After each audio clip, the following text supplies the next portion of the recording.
As it is with the rest of the world, the concept of responsible tourism in Kenya has its origins in a number of important things or developments that took place beginning the 1990s, the Rio Conference of 1992, and the introduction of the Sustainable Development Paradigm. The shift in paradigm by conservationists from preservation to conservation, and the entry of NGOs and development organizations in tourism all had an impact in Kenya's tourism. Some of the biggest development organizations that made significant impact in introducing responsible tourism in Kenya include the USAID, and we have the 2 European Union programs, namely the Community Development Trust Fund, which I think is still an ongoing initiative between the European Union Commission in Kenya and the government of Kenya. And 5 years ago, the introduction of the Tourism Trust Fund, which is a fund of the European Commission in Kenya, jointly with the government of Kenya. Now, all these issues or all these happenings have a great impact on how sustainable or responsible tourism went on to develop in Kenya. One of the significant impacts of this kind of influence is that responsible tourism in Kenya was for a long time, and is still to a large extent, viewed by local communities as a social development program. This is because its introduction was not from the business sector. It came from development organizations and mainly conservation NGOs. And they did this by introducing communities living in wildlife dispersal areas, providing them with an opportunity to participate in tourism. And this has had a significant impact on how responsible tourism has grown in Kenya, to the extent that we can say that only 15% of Kenya's tourism is today responsible tourism, despite the amount of money and resources that has gone into responsible tourism through NGOs and development organizations. There are some important facts about responsible tourism in Kenya that I wish to share with you. One of it is that it is benefiting, as of today, more than 3 million local people directly through employment, enterprises, community collective income, and non-cash livelihood impact. What responsible tourism has also done for Kenya's tourism is that it has offered more than the traditional safari. This means that tourists can now have an alternative product and experience, and at the same time, there is relief from the protected areas and the beaches because tourism is now diversified. Another positive element of responsible tourism is that destinations, and particularly community areas, are benefiting from what we call travelers' philanthropy. A lot of visitors going to these places, community areas, are now giving voluntarily for water projects, they're giving for education projects, they're giving money towards health projects. And a lot of these areas that previously did not have enough schools can now boast of enough primary schools and secondary schools and enough boreholes, water both for human beings and for the wildlife, thanks to responsible tourism. Responsible tourism in Kenya has also provided a unique experiment of wildlife conservation and community development.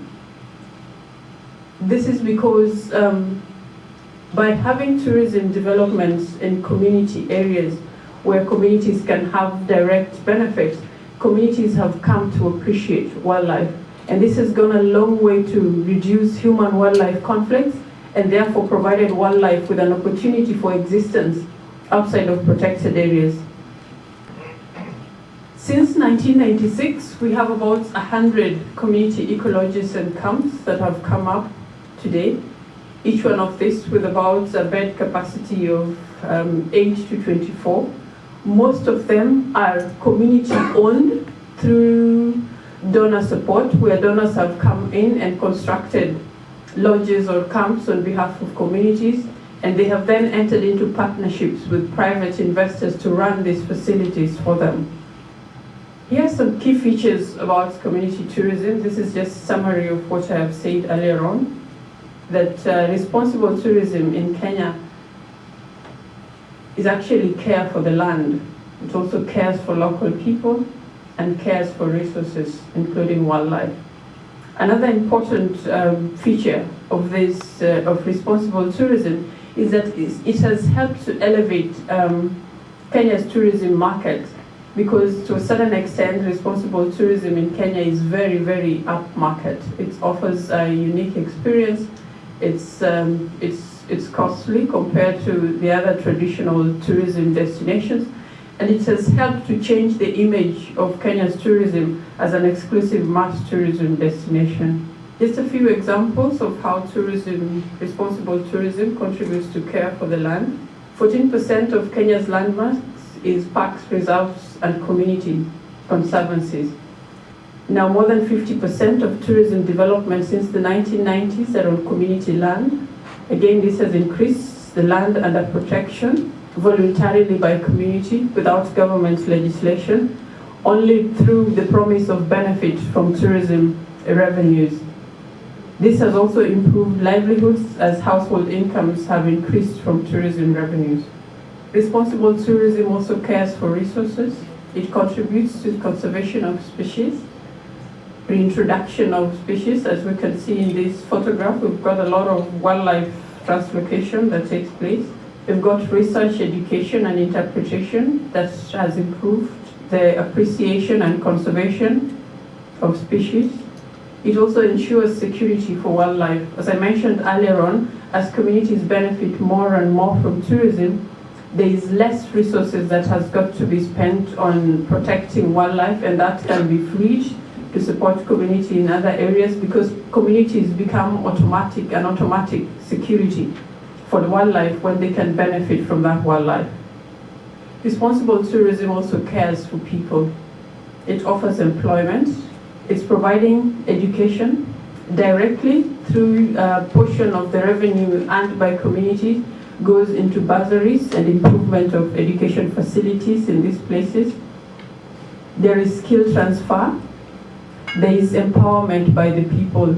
The people are able to make choices about the incomes that they earn and how they want to spend it to improve their livelihoods. There is improvement of health facilities. There is water, like I said earlier on, and security. But responsible tourism has also had challenges, both for private sector as it has had for communities. For private sector, their conservation efforts and the social efforts do not seem to translate into added value. In the case of Kenya, responsible tourism is characterized and equated to small, so they are small-scale operator. Mainly you will find that they're small family businesses or community-owned businesses. A lot of them are unable to compete with chains and established operators in terms of marketing. And this has affected their visibility in the marketplace, making it difficult for them sometimes to break even. But for community-based tourism to be responsible, they face a lot of challenges. First of all, the finance market is a challenge. The way it is structured in Kenya, it does not allow community-based organizations to access funds from banks or from micro-enterprises. And they have become reliant on donor grants, which are seasonal and depends on the interest in any given year. So the finance market and finances is a big challenge. The product, the perception of responsible tourism as being upmarket, I did mention that earlier on as a feature. For a lot of community-based tourism initiatives, this has been a big problem because they lack finances to develop products that meet that requirement. Market access, the challenge in reaching the market, again, a problem of finances. There's a lack of skills and appropriate training. Governance, managing benefits is a big challenge for a lot of CBTs. And lastly, policy. Yes, there are opportunities. Yes, there are opportunities for CBTs, and one of them is that they own and influence vast tracts of viable conservation land that has wildlife in it. This by itself will be a reason to support community-based tourism.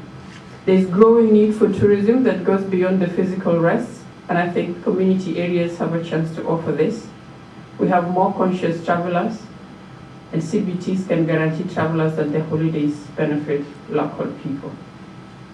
Lastly, some of the new approaches that could be used to promote responsible tourism is by supporting policy change, community-based tourism funds, equal emphasis on business aspects of community tourism, strengthening of institutions that support CBTs to conduct research, training, and promotion support. Thank you.